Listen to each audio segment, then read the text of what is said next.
The Go Higher podcast is provided by the High Program at Wayne State University. The High Program, helping individuals go higher.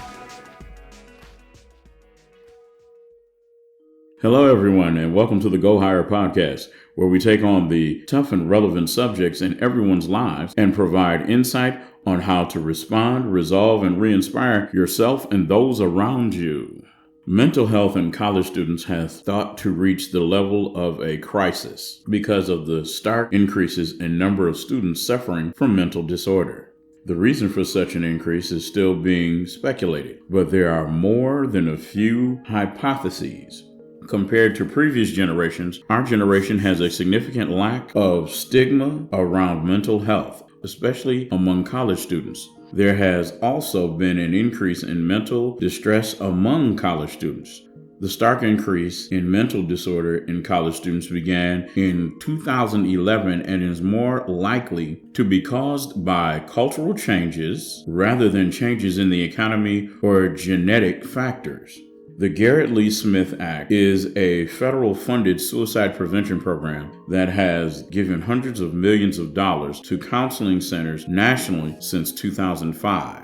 The program intends to reduce the stigma surrounding mental health, educate students on the signs of mental distress so that they know when to ask for help, and encourage students to recognize signs of mental distress in their peers. The results of implementing this program has led to an increase in the rate not only at which mental disorders are recognized, but also at the amount of support given by mental health professionals. The rise of technology has changed human interaction forever. Technology has also presented itself to be a problem when it comes to mental distress. We isolate ourselves from others by relying on digital communication instead of in-person communication. We give up sleep to lie in bed on our phones. We compare ourselves to others when using social media, ruining our own self-esteem.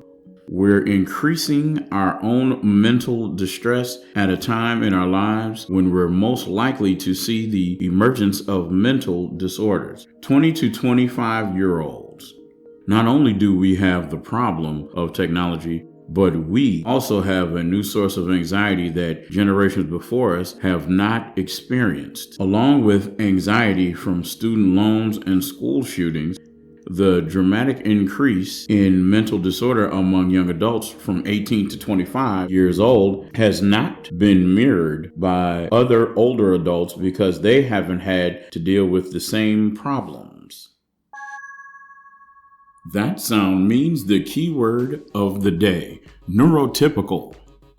Neurotypical refers to someone whose thoughts and behaviors aren't affected by any sort of atypical neurological patterns. In other words, they don't deal with any sort of mental or physiological disorders that affect the function of either the brain or the person.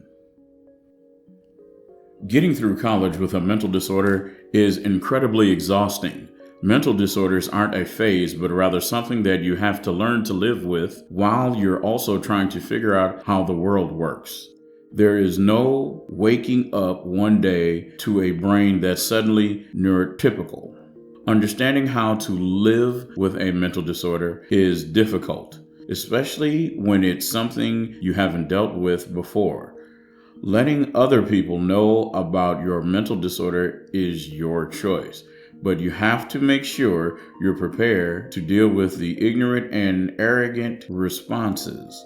Wayne State University Student Center for Disability Services is a wonderful resource for reshaping your college experience to work for you.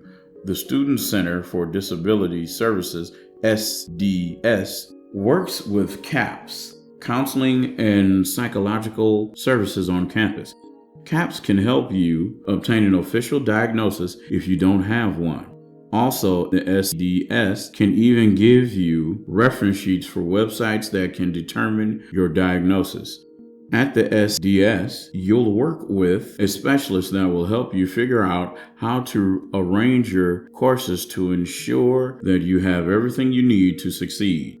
NAMI, the National Alliance for Mental Illness, recommends the following accommodations reducing one's course load, using note taker and/or recording devices, deadline extensions for assignments and tests and tutoring. Meet with your professor outside of class on a regular basis to go over lectures and notes is another way to ensure you're taking advantage of the resources available to you. If you have a tendency to miss class as a direct result of symptoms from your mental disorder, it might be possible to substitute an attendance grade or iClicker point with an extra assignment. The SDS will help you remold the way our university functions to make sure it is easy as possible for you to move through your academic career. Even with the accommodations listed above, some mental disorders are too deliberating for you to come out of the semester with an acceptable grade. In such cases, a medical withdrawal and or a leave of absence might be the best bet to keep your grade point average from falling. Whatever path you choose, you should communicate with your academic advisor. They should know what you're planning to do for the moment you decide to take action so that they can easily help you navigate the process. A medical withdrawal removes you from all of your classes and even has a 100% tuition and fee cancellation if you stop attending all classes before the end of the 10th week. If you are medically withdrawn during the 11th or 12th week of the term, 60% of your fees and tuition will be canceled. You'll need proof that you received medical attention for your mental disorder during the term, whether you attend therapy or were admitted to a hospital, inpatient or outpatient program. Other than that, you'll need to get your physician to complete the second part of the form.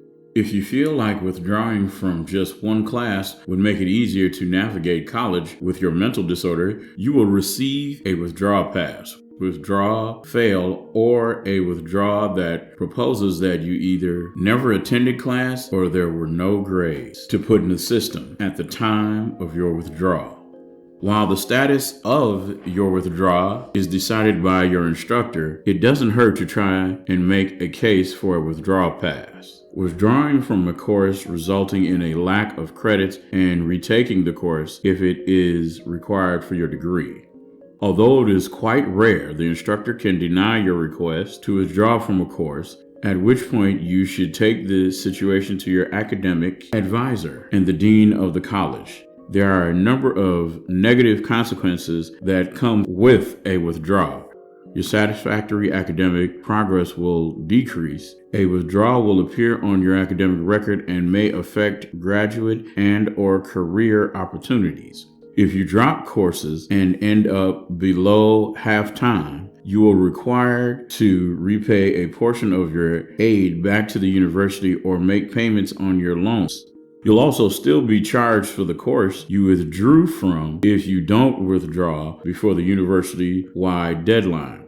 Considering college has become a money-making enterprise, it is not surprising that you'll be required to pay for classes you're no longer taking.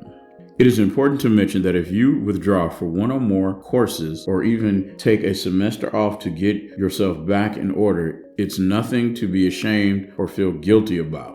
You might feel like you're falling behind your peers because you'll need a bit more time to graduate, but it's important to make your health a top priority. The majority of college students no longer complete a 4-year degree in 4 years. In fact, the National Center of Education Statistics found that in 2016, 60% of students take 6 years to graduate. The academic, financial, and social aspect of college are a tremendously heavy load, so don't rush your way to the finish line. The sudden onset of mental disorders is terrifying enough. Having it onset while you're trying to figure out not only college, but also yourself makes it that much more debilitating. Fortunately, there are a number of ways you can fortify and prepare yourself so that dealing with the mental disorder becomes a little bit easier. In no particular order, here are a couple of tips to make sure you feel like you are doing everything you can to improve your mental health. A. Building a support system surrounding yourself with family and friends is one thing. But if they don't let you talk about what you're going through or what you're feeling without judgment, you might want to try a professional, such as a therapist or psychiatrist, or even just a group therapy session. CAPS even holds group therapy sessions. You can find their schedule at caps.wayne.edu/group/schedule. That's caps.wayne.edu/groups/schedule. B. Monitoring symptoms. You know best when you're feeling off. Maybe you've even started noticing what triggers abnormal feelings. Getting a handle on your mental health also means knowing how it manifests itself in you. Keeping a record of your feelings, usually eating or sleeping patterns, or any increase or decrease in your usual symptoms. To make this a little easier on yourself, you don't have to log every day, just anything unusual. You can get a wall calendar, use a planner, or even use a variety of apps from the App Store. It'll feel like work at first, but you'll be better off knowing exactly how your disorder works for you. Find a way that works for you. C. Maintaining healthy habits. We all know that eating well, sleeping often, and exercise are all a part of a balanced and healthy diet. Even though they don't affect your mental health as quickly as drugs or alcohol, the positive long-term effects definitely outweigh the cost of engaging in unhealthy habits. D. Avoid drugs and alcohol. Drugs and alcohol have a serious and extreme effect on your mental health, especially if you're taking medication. While no one would suggest that you drink or take drugs while on any sort of medication, cutting back or reducing such altogether will have a tremendous positive impact on not only your mental health, but also your physical health. E. Reducing academic stress. Stress is a trigger for everyone, even people who don't deal with one or more mental disorders. But for those of us who deal with mental illness, stress seems to have a twofold effect. First, it affects how it would impact someone with a mental disorder. Then it triggers specific symptoms of your mental disorder. The Writing Center, tutoring sessions, study groups, and even meetings with your professor outside of class to review lectures and other materials are a great way to reduce academic stress. F. Learning about your mental disorder and medication. Learn about the symptoms and behavior manifestations of your disorder will help you attribute feelings and behavior that you don't quite understand.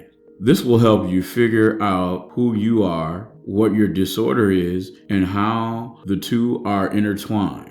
The American Psychological Association and headmeds.org.uk are both excellent websites for behaviors, feelings, and medications related to mental illness.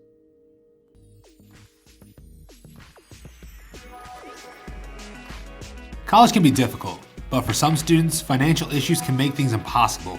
The HIGH program at Wayne State University provides critical funds to students who are having major issues with basic needs like tuition, books, housing, and food.